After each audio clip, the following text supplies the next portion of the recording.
Assalamualaikum warahmatullahi wabarakatuh. Nama saya Robiadi Wibisono, NIM 2010 411095. Saya akan presentasi tentang 1. Pengertian bisnis. Ini merupakan suatu kegiatan atau aktivitas yang dilakukan oleh perorangan atau juga organisasi yang meliputi aktivitas produksi, pembelian, penjualan, atau juga pertukaran barang atau jasa. Bisnis menurut Brown dan Pretelo, pengertian bisnis ini merupakan suatu lembaga yang menghasilkan barang maupun jasa yang dibutuhkan oleh masyarakat dan juga seluruh hal yang mencakup segala 11 bidang usaha yang dilakukan pemerintahan atau juga swasta, tidak peduli itu mengajar laba maupun tidak. Bisnis pertanian, contoh penjualan tanaman organik, penjualan tanaman obat, budidaya tanaman rempah, penjual bibit tanaman, pembuatan pupuk, bisnis tanaman hias, mengepul padi, menjual alat pertanian, usaha tanaman hidroponik. Bisnis produksi bahan mentah, contoh bisnis produksi bahan mentah, usaha mebel, usaha karet, usaha sawit, usaha plastik, usaha logam, usaha emas, usaha kaca. Bisnis manufaktur, contoh bisnis manufaktur, tekstil dan garmen, otomotif, elektronik, makanan dan minuman, dan kerajinan. 2. Menurut Mary Parket Follett, mendefinisikan manajemen sebagai seni memanfaatkan orang lain agar bisa tercapai tujuan. Maksud dari definisi tersebut yaitu pemimpinan dalam sebuah organisasi dalam mencapai tujuan organisasi itu sendiri harus bisa mengatur dan mengarahkan orang lain. Fungsi manajemen, perencanaan, planning, pengorganisasian, organizing, penempatan staffing, pengarahan, directing, pengawasan, controlling. Contoh manajemen strategi, manajemen administrasi, manajemen biaya, manajemen organisasi, manajemen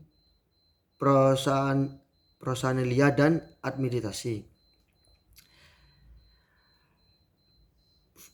Kepemimpinan. Pengertian kepemimpinan, pemimpin adalah orang yang memberi arah dan menetapkan tujuan suatu organisasi. Pemimpin adalah proses menginspirasi orang lain untuk bekerja keras untuk menyelesaikan tugas penting. Perbedaan. Pemimpin adalah orang yang mampu atau pandai mempengaruhi atau menggerakkan orang lain untuk mencapai tujuan. Manajer adalah seseorang yang bertugas mengkoordinasikan orang-orang yang mencapai tujuan dengan melaksanakan fungsi manajemen. Teori munculnya kepemimpinan. Teori genetis keturunan, leader airborne and normed, bahwa pemimpin itu dilahirkan, bakat lahir bukannya dibuat. 2. Dalam keadaan yang bagaimana seseorang ditempatkan karena ia telah ditakdirkan menjadi pemimpin. Disebut pula bahwa gen sifat kepemimpinan diturunkan oleh orang tuanya yang juga seorang pemimpin.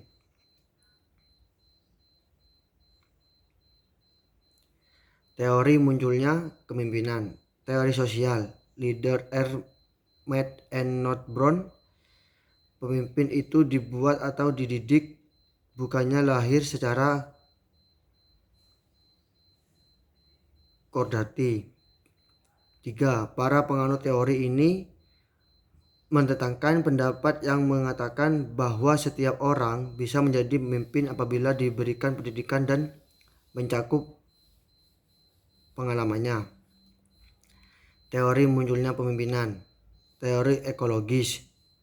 Seseorang hanya akan berhasil menjadi pemimpin yang baik apabila ia telah memiliki bakat kepemimpinan dan kesatuan.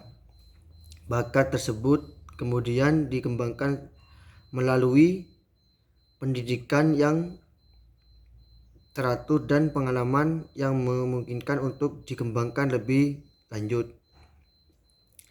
Karakter kepemimpinan yang unggul.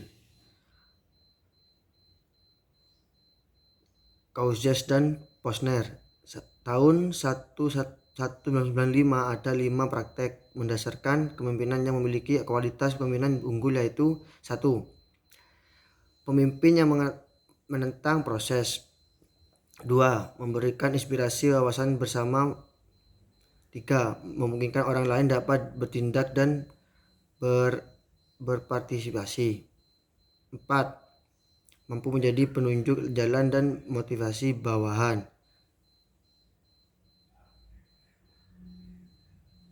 Leadership styles. Gaya pemimpinan dan pada dasarnya sebagai suatu perwujudan tingkah laku pemimpinan yang mencakup kemampuannya dalam pemimpin. Gaya kepemimpinan demokratis. Gaya pemimpinan demokratis, orang yang dipimpinnya sebagai subjek usaha untuk memanfaatkan kemampuan setiap orang yang ada dalam organisasi untuk berpartisipasi dalam setiap kegiatan. Mengambil keputusan sangat mementingkan diskusi dan musyawarah. Terakhir, berusaha mengutamakan kerjasama dan teamwork. Gaya kepemimpinan otoriter menempatkan kekuasaan di tangan satu orang atau sekelompok kecil. Pemimpin bertindak sebagai pengusaha tunggal.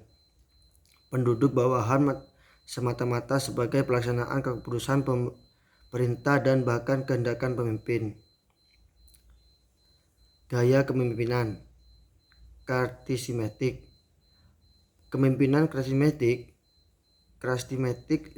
leadership, karisma diartikan keadaan atau bakat yang dihubungkan dengan kemampuan yang luar biasa dalam hal kepemimpinan seseorang untuk membangkitkan kemajuan dan rasa kagum dari masyarakat terhadap dirinya, atau atribut kepemimpinan yang didasarkan atas kualitas kepribadian individu. Partisipatif merupakan gabungan antara otoritatif dan demokratik. Kepemimpinan menyampaikan hasil analisa masalah dan mengusulkan tindaknya. Staf diminta saran dan kritiknya serta mempertimbangkan respon staf terhadap usulnya keputusan akhir oleh kelompok. Sekian dari kami. Mohon maaf dan salah-salahnya. Assalamualaikum warahmatullahi wabarakatuh.